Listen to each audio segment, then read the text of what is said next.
Foundation classes your any time classroom. तो guys अभी चल रहा है हमारा one liner GK test series, जिसमें आपको डेली मिलता है 50 क्वेश्चंस और आपको करना होता है आंसर। ठीक है, चलिए स्टार्ट करते हैं अब आज का टेस्ट। तो आज का आपका पहला क्वेश्चन है, गांधी जी ने दांडी मार्च किस तारीख को चालू किया था। आपको ध्यान से देखना है क्वेश्चन, यहाँ पे तारीख पूछा जा रहा है, ठीक है, यानी डेट पूछा जा रहा है। किस डेट को दांडी अभियान चालू हुआ था और ये चालू किया गया था गांधी जी के द्वारा। जल्दी बताओ कौन सा डेट है वो डेट है 12 मार्च। ठीक है, 12 मार्च, और ईयर आप सबको पता है ये था 1930। तो 12 मार्च 1930 को दांडी मार्च गांधी जी के द्वारा चालू किया गया था। अगला क्वेश्चन है, एकमात्र भारतीय संगीतकार जिन्होंने संयुक्त राष्ट्र संघ के समक्ष गाना गाया था। जल्दी बताओ, एकमात्र भारतीय संगीतकार कौन है जिन्होंने संयुक्त राष्ट्र संघ के समक्ष गाना गाया था। कौन है वो, जल्दी बताओ। वो है एम.एस. सुब्बालक्ष्मी। एम.एस. सुब्बालक्ष्मी, ठीक है, इन्होंने संयुक्त राष्ट्र के समक्ष गाना गाया था। अच्छा, यहां से आपको एक क्वेश्चन आंसर करना है कमेंट में, ठीक है, पहला ही क्वेश्चन है। यहां पे मैंने आपसे पूछा किस तारीख को चालू किया दांडी मार्च गांधी जी ने। क्लियर है, अब आपको कमेंट में आंसर करना है कि किस तारीख को ये खत्म हुआ था, यानी दांडी मार्च किस तारीख को समाप्त हुआ, ये आपको कमेंट में आंसर करके बताना है। ठीक है, चलिए बढ़ते हैं आगे। अगला क्वेश्चन है, नामचा बरवा हिमालय पर्वत शिखर कहाँ स्थित है। नामचा बरवा यह हिमालय का एक पर्वत शिखर है। ठीक है, आपको ये बताना है ये कहाँ स्थित है। ये नामचा बरवा, कहीं पे नामचे बरवा भी आपको मिलेगा। कहाँ स्थित है, जल्दी बताओ। नामचे बरवा या नामचा बरवा ये स्थित है असम में। कहाँ स्थित है, असम में स्थित है। अगला क्वेश्चन है, राज्यारोहण का विस्तृत विवरण हमें किस वेद से प्राप्त होता है। राज्यारोहण का विस्तृत विवरण हमें किस वेद से प्राप्त होता है। राज्यारोहण का विस्तृत विवरण हमें अथर्ववेद से प्राप्त होता है। कहां से प्राप्त होता है, अथर्ववेद से। ठीक है, अगला क्वेश्चन है, पारावैंगनिक किरणों को सर्वप्रथम किसने देखा था। यानी यहां पे आपसे पूछा जा रहा है पारावैंगनिक किरणों का खोज किसने किया था। पारावैंगनिक किरणों का खोज किसने किया था, जल्दी बताओ। पारावैंगनिक किरणों का खोज किसने किया था। अल्ट्रावायलेट यूवी रेस, जल्दी बताओ। तो इसका खोज किया गया था रीटर के द्वारा। किसके द्वारा, रीटर के द्वारा। पूरा नाम इनका क्या था, पूरा नाम इनका था जोहान विसहेल्स रीटर। ठीक है, जोहान विसहेल्स रीटर। अगला क्वेश्चन है, कृष्ण देव राय कहाँ के राजा थे। बहुत ही फेमस राजा थे अपने समय के, और बहुत बार इनसे क्वेश्चन पूछा गया है। कृष्ण देव राय ये कहाँ के राजा थे, किस राज्य के राजा थे कृष्ण देव राय। कृष्ण देव राय कहाँ के राजा थे। तो आई होप कि आप सब इसका आंसर जान रहे हो, ये है विजयनगर। ठीक है, कृष्ण देव राय विजयनगर के राजा थे। अगला क्वेश्चन है, तांबा का प्रसिद्ध खेतड़ी परियोजना कहाँ स्थित है। तांबा का एक प्रसिद्ध परियोजना है खेतड़ी परियोजना। आसान सा क्वेश्चन है, ये कहाँ स्थित है, ये स्थित है राजस्थान में। आप सभी जानते हो खेतड़ी कहाँ है, ये है राजस्थान में। अगला क्वेश्चन है, कलिंग पुरस्कार किसके द्वारा दिया जाता है। कलिंग पुरस्कार किसके द्वारा दिया जाता है, जल्दी बताओ। कलिंग पुरस्कार साइंस के क्षेत्र में दिया जाता है, और किसके द्वारा दिया जाता है, ये दिया जाता है यूनेस्को के द्वारा। किसके द्वारा, यूनेस्को के द्वारा दिया जाता है कलिंग पुरस्कार। अगला क्वेश्चन है, मैक संख्या किससे संबंधित है। मैक संख्या किससे संबंधित है, जल्दी बताओ। मैक संख्या, मैक नंबर किससे संबंधित है, जल्दी बताओ। मैक संख्या किससे संबंधित है।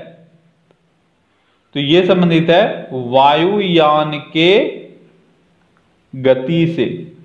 ठीक है, वायुयान के गति से या स्पीड से मैक नंबर संबंधित है। आप जानते हो मैक नंबर में हम लोग क्या करते हैं, किसी भी वायुयान का जो गति होता है उसको हम लोग एयर के स्पीड से कंपेयर करके फिर एक नंबर डिक्लेयर करते हैं। अगला क्वेश्चन है तजाकिस्तान की राजधानी कहाँ है?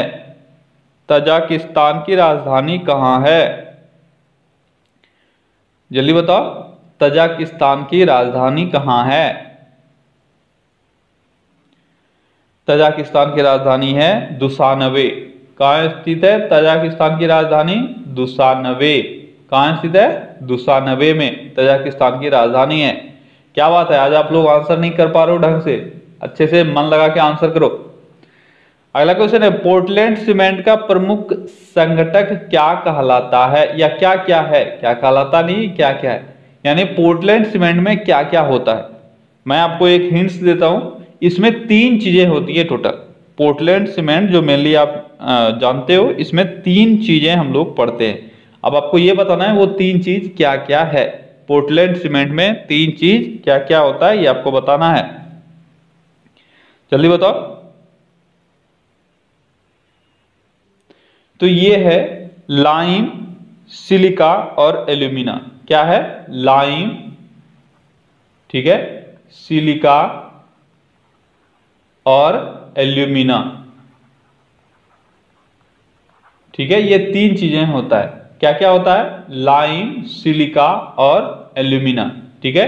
आपको ये 3 चीजों को याद रखना है। अच्छा, इसको अगर शॉर्ट में आप याद रखना चाहो तो इसके लिए मेरी तरफ से एक ट्रिक है, इसमें सिलिया होता है, ठीक है।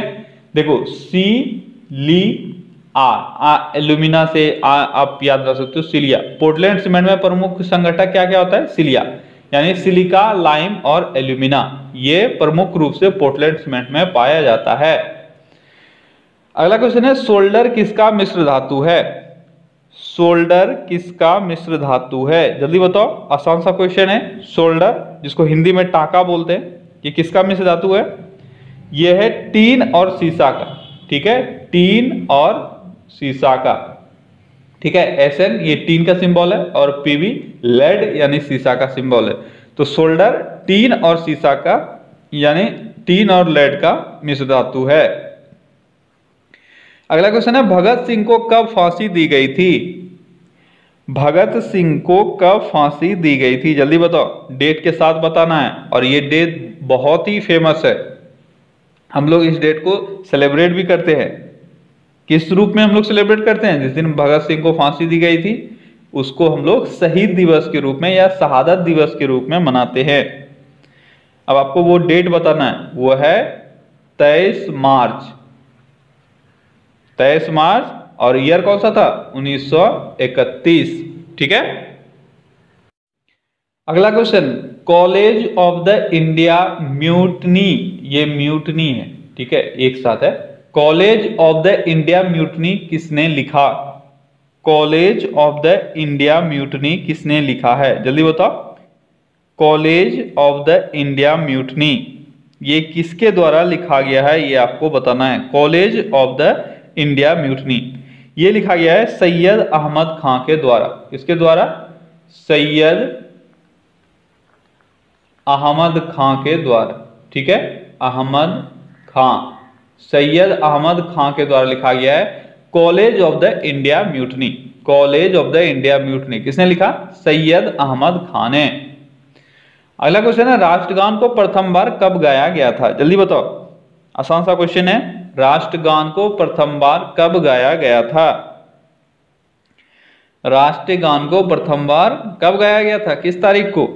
तो ये गाया गया था 27 दिसंबर 1911। डेट तो आप सभी ईयर तो आप सभी जानते हो, 1911 में सबसे पहली बार गाया गया था। लेकिन कब गाया गया था? 27 दिसंबर।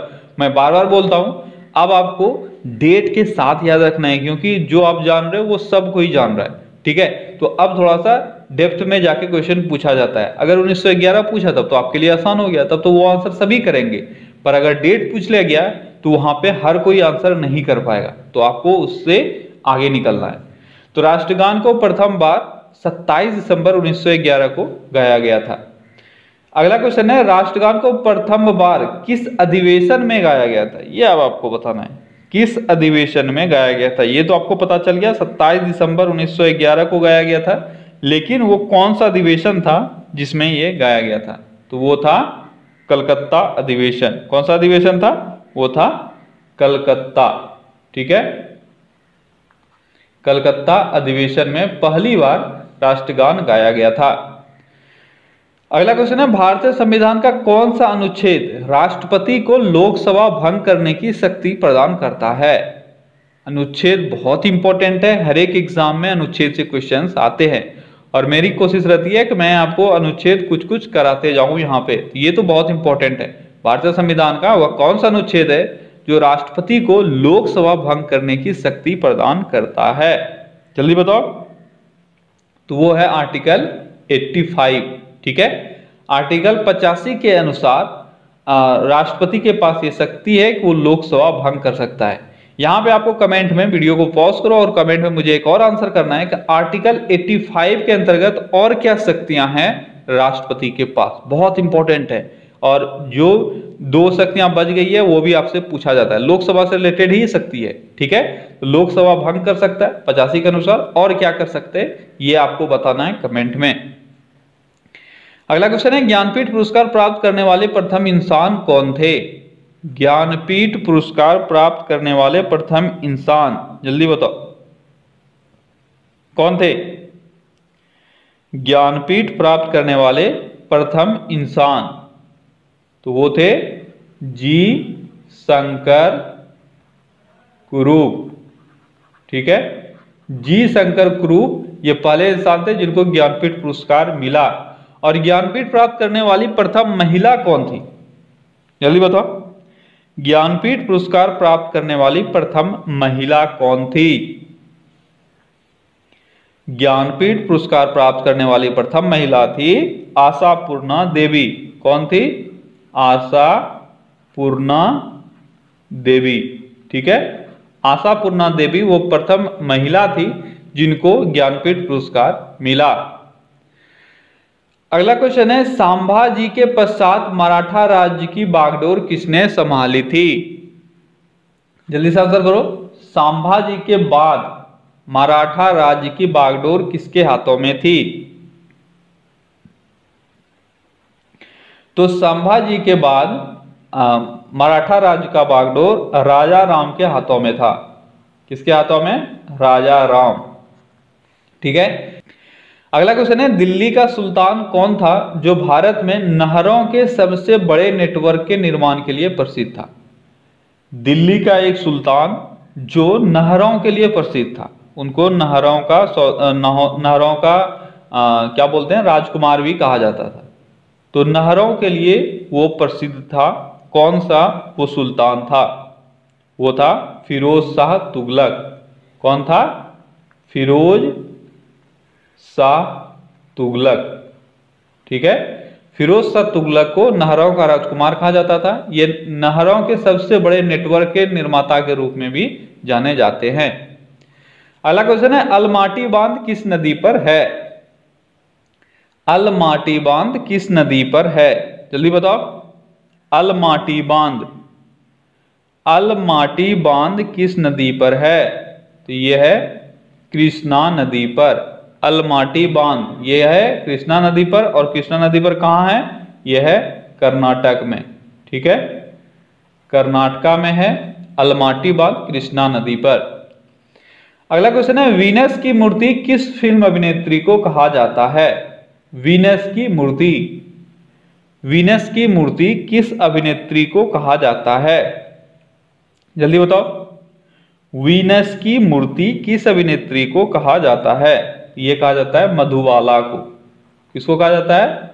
मधुबाला को कहा जाता है वीनस की मूर्ति, ठीक है। अगला क्वेश्चन है, भारत में स्थानीय स्वशासन की स्थापना किस गवर्नर जनरल ने की थी? स्थानीय स्वशासन की स्थापना, भारत में स्थानीय स्वशासन की स्थापना किस गवर्नर जनरल ने की थी? जल्दी बताओ। स्थानीय स्वशासन, स्थानीय स्वशासन की स्थापना भारत में लॉर्ड रिपन के द्वारा की गई थी। किसके द्वारा? लॉर्ड रिपन के द्वारा, ठीक है। अगला क्वेश्चन है, पीली क्रांति का संबंध किस चीज से है? पीली क्रांति का संबंध किस चीज से है? जल्दी बताओ। पीली क्रांति, येलो रिवॉल्यूशन, ये किससे है? ये ऑयल सीड से है, ऑयल सीड, ठीक है, यानी खाद्य तेल से, ठीक है। जैसे आपका वो सारे सीड्स इसमें आ जाएंगे जिससे आप तेल निकाल सकते हो, ठीक है। तो ऑयल सीड से संबंधित है पीली क्रांति। आप याद रखना पीला सरसों, ठीक है, पीला सरसों, अगर आपको याद नहीं है तो। अगला क्वेश्चन है, वह कौन शख्स है जो सती प्रथा के उन्मूलन के विरुद्ध थे। बहुत ही अच्छा क्वेश्चन, बहुत ही इंपॉर्टेंट क्वेश्चन और बहुत ही अनोखा क्वेश्चन। जनरली आप सभी पढ़ते हो कि सती प्रथा के साथ कौन था, यानी किसने सती प्रथा को खत्म करने के लिए सपोर्ट किया, यानी मैक्सिमम लोगों ने सपोर्ट किया था। लेकिन कुछ ऐसे शख्स भी हुए जो सती प्रथा के उन्मूलन के विरुद्ध थे।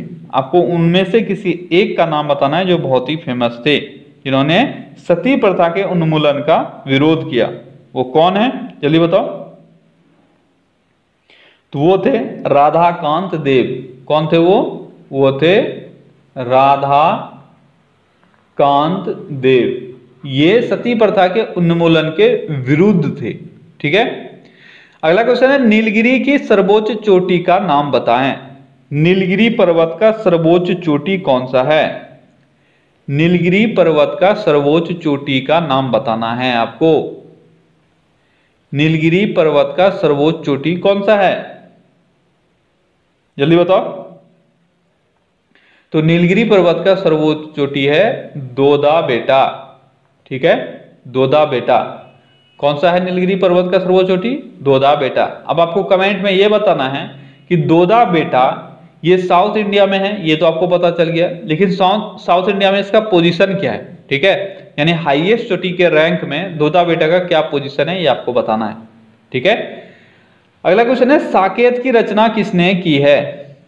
साकेत की रचना किसने की है। साकेत किसकी रचना है, ये आपको बताना है। साकेत किसकी रचना है। साकेत मैथिली शरण गुप्त की रचना है। किसकी रचना है, मैथिली शरण गुप्त, ठीक है। मैथिली शरण गुप्त की एक रचना है जिसका नाम क्या है, जिसका नाम है साकेत, ठीक है। अगला क्वेश्चन है, भूमिगत मेट्रो रेलवे प्रारंभ करने वाला प्रथम देश कौन सा है। किस देश ने सर्वप्रथम भूमिगत मेट्रो यानी अंडरग्राउंड मेट्रो चालू किया। आप जानते हो मेट्रो जनरली अंडरग्राउंड ही होता है, लेकिन अब मेट्रो जमीन से ऊपर भी है। तो अंडरग्राउंड मेट्रो जो है, मेट्रो सिस्टम जो है, उसको चालू करने वाला प्रथम देश कौन सा है, जल्दी बताओ। कौन सा देश है वो जिसने भूमिगत मेट्रो प्रारंभ किया, वो है ब्रिटेन। कौन सा देश है, ब्रिटेन है जिसने पहली बार भूमिगत मेट्रो प्रारंभ किया। अगला क्वेश्चन है, पुस्तक मुद्रित करने वाला प्रथम देश कौन सा है। वह कौन सा देश है जिसने पुस्तक मुद्रित किया। तो वही देश होगा जिसके पास कागज था, और कागज सबसे पहले किस देश के पास आया, ये था चाइना, ठीक है। चीन के पास सबसे पहले कागज आया, इस कारण से पुस्तक भी मुद्रित सबसे पहले चीन ने ही किया था।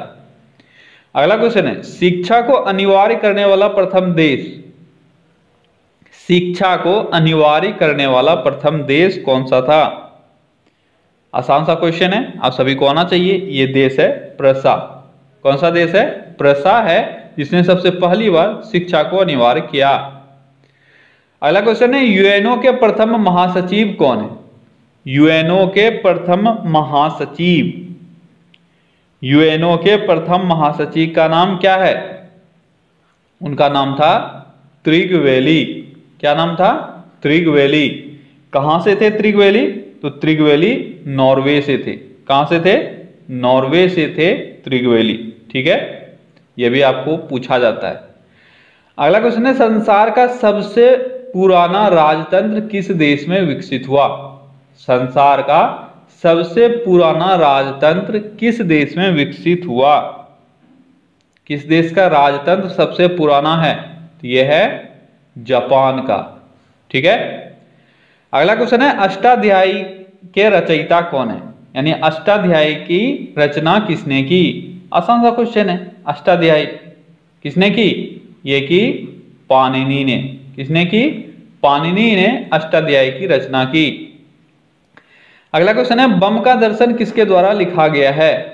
बम का दर्शन, एक बुक है बम का दर्शन, ये किसके द्वारा लिखा गया है, जल्दी बताओ। बम का दर्शन तो बम का दर्शन लिखा गया है भगवती, ठीक है, भगवती है, ठीक है।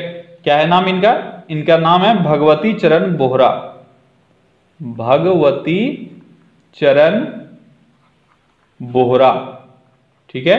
इन्होंने क्या किया है? इन्होंने बम का दर्शन नामक एक बुक लिखा है। अगला क्वेश्चन है हाफ ए लाइफ के लेखक, या हाफ नहीं होगा हाफ होगा, ठीक है। हाफ ए लाइफ के लेखक कौन हैं?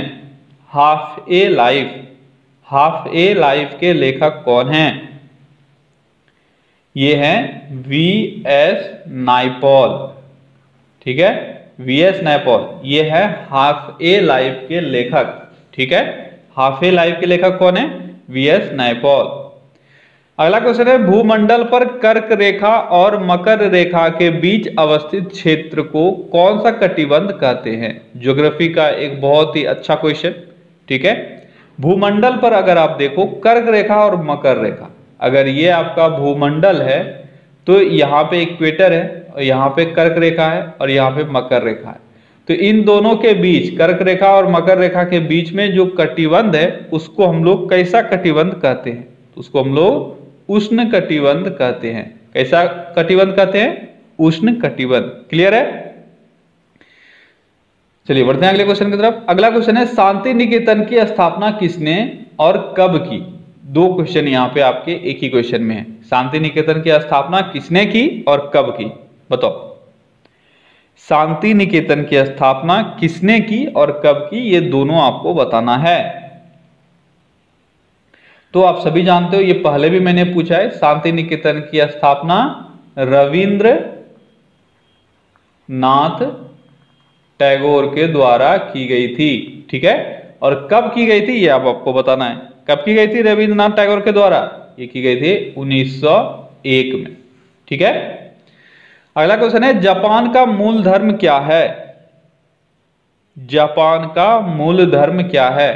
तो जापान का मूल धर्म है शिंतो धर्म, या इंग्लिश में इसको सेंटो धर्म भी बोलते हैं, ठीक है। शिंतो धर्म या सेंटो धर्म, ये जापान का मूल धर्म है।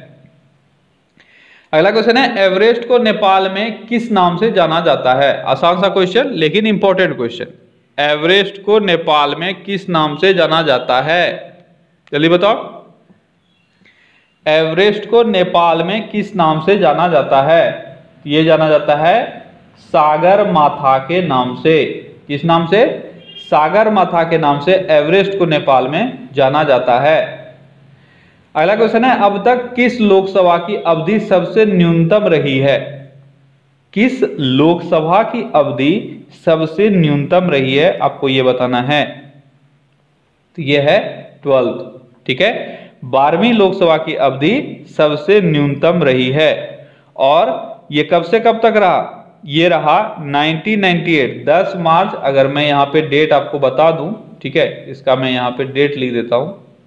ये रहा 10 मार्च 1998 से लेकर 26 अप्रैल 1999, ठीक है। ये था इसका डेट। किसका? वो लोकसभा जो सबसे छोटा अभी तक है, 12वीं लोकसभा। अब आप सभी कमेंट में मुझे ये बताओ कि अभी वर्तमान में कौन सा लोकसभा चल रहा है। तो आज मैंने आपसे 3 क्वेश्चन पूछा, ठीक है। तीनों का आंसर मुझे कमेंट में चाहिए, अगर आप लोग जेन्युइन स्टूडेंट हो तो, ठीक है। बहुत सारे ऐसे स्टूडेंट होते हैं जो सिर्फ मतलब पढ़ने के लिए पढ़ते हैं, उनको पढ़ाई से मतलब नहीं होता है, तो वो लोग फिर प्रॉब्लम क्रिएट करते हैं अपने आप के लिए। लेकिन अगर आप जेन्युइन स्टूडेंट हो तो आपको पता है आपको क्या आंसर करना है, क्या नहीं करना है, ठीक है। तो जो भी क्वेश्चन मैं पूछता हूं उसका कुछ इंपॉर्टेंस होता है, ऐसा नहीं मैं बस ऐसे ही पूछ देता हूं। आप बताओ अभी कौन सा वर्तमान में कौन सा लोकसभा चुनाव चल रहा है? आसान सा क्वेश्चन है, ठीक है। लोकसभा जो चुनाव हुआ जिसमें नरेंद्र मोदी फिर से जीत के आए, तो ये कितनवीं लोकसभा है, ये अब आपको बताना है कि अभी जो सत्र चल रहा है ये कितनवीं लोकसभा है। अगला क्वेश्चन है NH-44 भारत के कितने राज्यों से होकर गुजरती है? मैंने आपको कुछ ही दिन पहले बताया था, अगर आपको क्लियर नहीं है तो आप क्लियर कर लो। सबसे लंबी NH जो है वो है NH-44। आज आपको बताना है कि NH-44 कितने राज्यों से होकर गुजरती है। NH-44 टोटल 11 राज्यों से होकर गुजरती है। कितने राज्यों से? 11 राज्यों से होकर गुजरती है। अगला क्वेश्चन है विंग्स ऑफ फायर किसकी आत्मकथा है? आसान सा क्वेश्चन, बहुत ही आसान सा क्वेश्चन है। विंग्स ऑफ फायर किसकी आत्मकथा है? यह है एपीजे अब्दुल कलाम। ठीक है, एपीजे अब्दुल कलाम की यह आत्मकथा है विंग्स ऑफ फायर। अगला क्वेश्चन है केंद्रीय खाद्य तकनीकी अनुसंधान संस्थान कहां स्थित है? केंद्रीय खाद्य तकनीकी अनुसंधान संस्थान कहां स्थित है? जल्दी बताओ। केंद्रीय खाद्य तकनीकी अनुसंधान संस्थान ये मैसूर में स्थित है। कहां स्थित है? मैसूर। मैसूर का है कर्नाटक में, वहीं पे स्थित है केंद्रीय खाद्य तकनीकी अनुसंधान संस्थान। चलिए बढ़ते हैं अगले क्वेश्चन की तरफ। अगला क्वेश्चन है भारत में जूट का सर्वाधिक उत्पादन किस राज्य में होता है? आसान सा क्वेश्चन है, आप सभी को आता होगा कि जूट का जो मैक्सिमम प्रोडक्शन है वो वेस्ट बंगाल में होता है। कहां होता है? वेस्ट बंगाल में। अगला क्वेश्चन, ब्लाइट रोग किससे संबंधित है? ब्लाइट रोग किससे संबंधित है? इसको हिंदी में अंगमारी रोग भी कहते हैं। ब्लाइट रोग को यह संबंधित है आलू से। किससे संबंधित है? आलू से संबंधित है। अगला क्वेश्चन है विश्व की सबसे बड़ी खाड़ी कौन सी है? विश्व की सबसे बड़ी खाड़ी कौन सी है? जल्दी बताओ। विश्व की सबसे बड़ी खाड़ी है मैक्सिको की खाड़ी। ठीक है, मैक्सिको की खाड़ी ये विश्व की सबसे बड़ी खाड़ी है।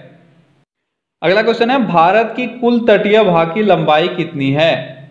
भारत की कुल तटीय भाग की लंबाई कितनी है ये आपको बताना है। भारत की तटीय भाग की कुल लंबाई कितनी है? तो भारत की तटीय भाग की कुल लंबाई है 7516.5 किलोमीटर। बहुत इंपॉर्टेंट है, आपको याद रखना चाहिए।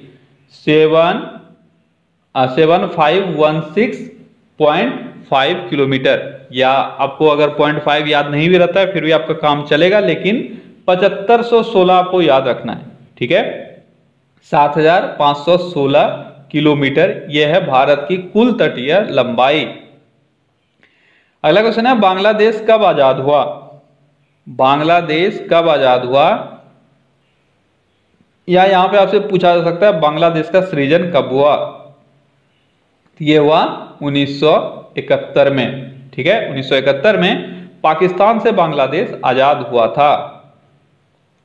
अगला क्वेश्चन है जालियांवाला बाग कांड किस तारीख को हुई? जल्दी बताओ। आप सभी को पता है 1919 में हुआ है। किस तारीख को? ये हुआ है 13 अप्रैल को। 13 अप्रैल 1919 को जालियांवाला बाग कांड हुआ था। अगला क्वेश्चन है फुटबॉल का ब्लैक पर्ल किसको कहा जाता है?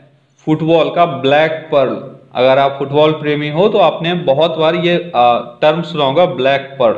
ठीक है, ये पुराने खिलाड़ी हैं लेकिन बहुत ही फेमस हैं। कौन है वो? वो हैं पेले।